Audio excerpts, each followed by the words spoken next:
This is the Ellis Martin Report and Money Talk Radio. Today I'm joined by Craig Lindsay, CEO of U.S. Operations for Resolution Minerals, trading on the ASX as RML and in the U.S. on the OTCQB as RLMLF. Resolution recently acquired the Horse Heaven project in Idaho, a polymetallic asset with gold, antimony, tungsten, and silver, all strategically critical in today's global market. With Idaho ranked as one of the top mining jurisdictions in the U.S. and with infrastructure advantages from the neighboring Perpetua Stibnite mine, Resolution is positioning itself at the center of the domestic supply chain for both precious and critical minerals. Craig, welcome back to the program. It's great to visit with you today. Ellis, thanks for having me on. I appreciate you taking the time. Pretty exciting recent news. You've been drilling to expand your footprint at Horse Heaven Gold, Antimony, Tungsten, and Silver project in Idaho. Tell us the good news. Good news is that we're drilling about 10 holes, core holes. We're going after gold on something called the Golden Gate target. We haven't issued any assay results on the drilling itself, but we're on the 7th hole, and what's coming out of the core, we put out an announcement about a week ago. We are seeing the exact same type of mineralization that you see, visually anyways, that you see at the Perpetua mine next door, which of course has about a 4.8 million ounce gold reserve, as well as a significant antimony kick in there. So that's really exciting. We're seeing scheelite under ultraviolet lamps in the upper parts of the hole, so that's fantastic. But what we put out yesterday, which probably is even more interesting to investors, we've been doing some sampling work out at Antimony Ridge, which is a second target out on the project, and we've actually brought back some numbers on some rock sampling where we're seeing 49.5% antimony. We're seeing 3 grams per ton gold, 1,420 grams per ton silver. Those are stunning numbers. That antimony number I threw out, I think, is the second highest grade that we've been reported in the United States from an antimony perspective. So super excited about that. And that number is twice the grades that we've seen historically out there. It's starting to turn into a very, very target-rich environment out there for us. So super excited to see what's coming next out there. We're finishing off what we hope to be kind of 10,000 feet of drilling, 3,000 meters or so of drilling at Golden Gate this month. And that's going to lead up to 40 or 50,000 feet of drilling next year at Golden Gate. Because of the results we're seeing out at Antimony Ridge, we're going to be filing a plan of operations for a much more expanded exploration program out at Horse Heaven. We are going to be doing some work on metallurgical testing of both old tungsten dumps that we've got on site at Horse Heaven, as well as some of this antimony that we're finding at surface. So we're going to be submitting some work to Hazen to do some mineralogy on the rocks, both tungsten and antimony,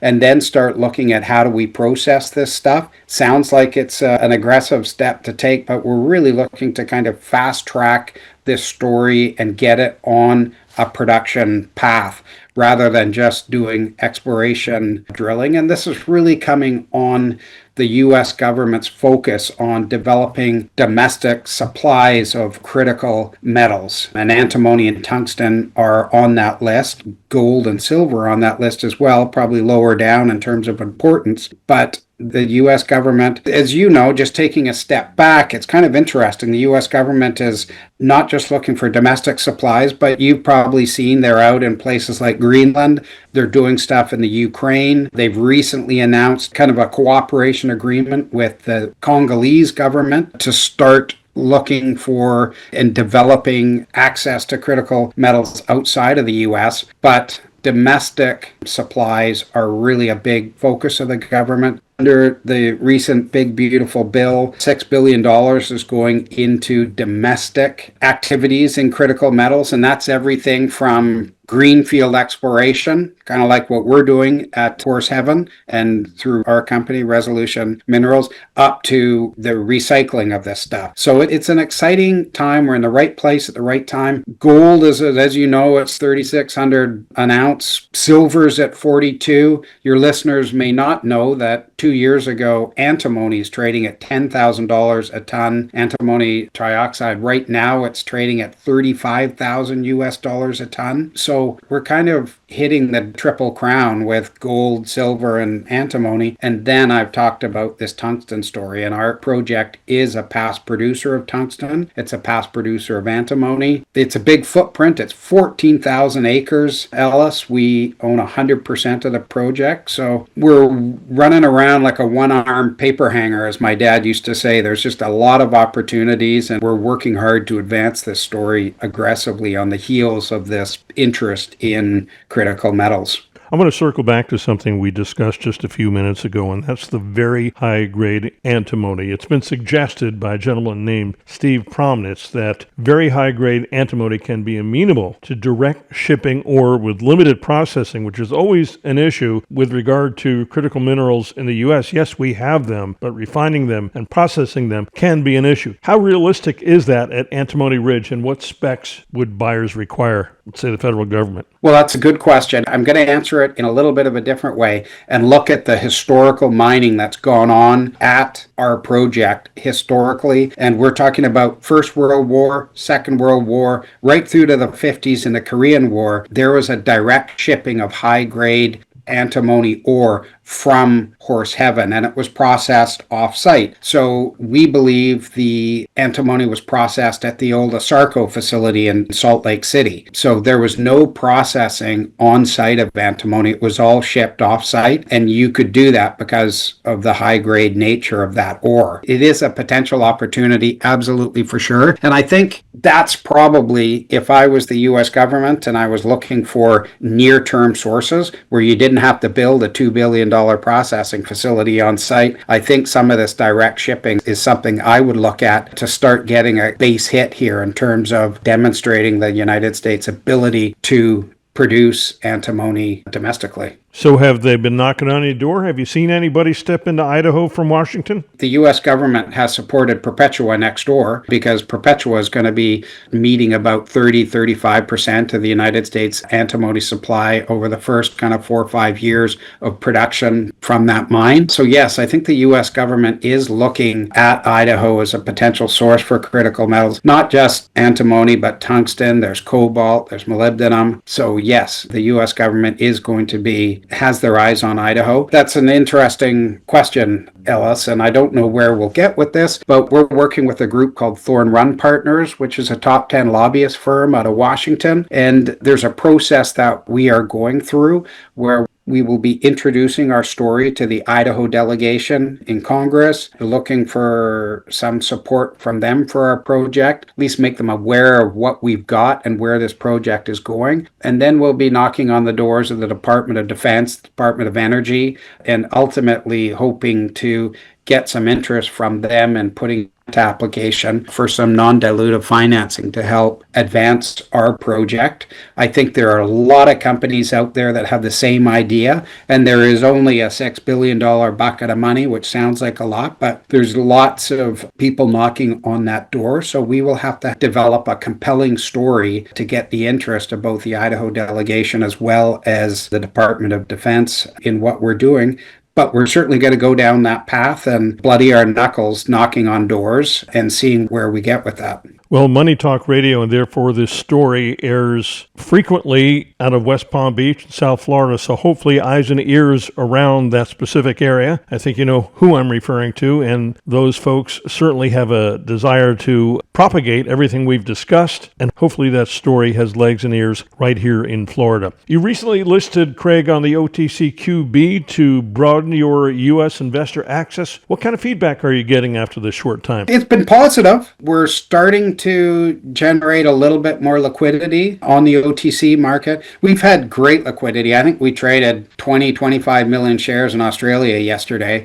The Australian investment community has been very supportive of what we're doing. They love the United States. They like the critical metal story. At the same time, the U.S. capital markets dwarf that in Australia, number one. So it's logical for us to go to the US and start telling our story there. And we're going to be working with Roth Capital Partners to undertake a NASDAQ listing ultimately. That's our goal, to get as much exposure in the United States as possible. There should be a domestic US interest in our story simply because of that whole critical metals story, the deficits that the United States has, and the focus on developing domestic supply. So it's a logical market for us to be going to. There's a company, Jindalee Uranium, which has the McDermott project in Nevada. That company is listed on the Australian Stock Exchange, and they just recently announced a transaction with a SPAC to list that asset on a big US exchange. I think it's a New York Stock Exchange. So this kind of stuff is happening. What we are doing, it's a logical step for us to take, and I think you're going to see more of that, where you're marrying foreign mining companies who have US assets, marrying it with US capital, and really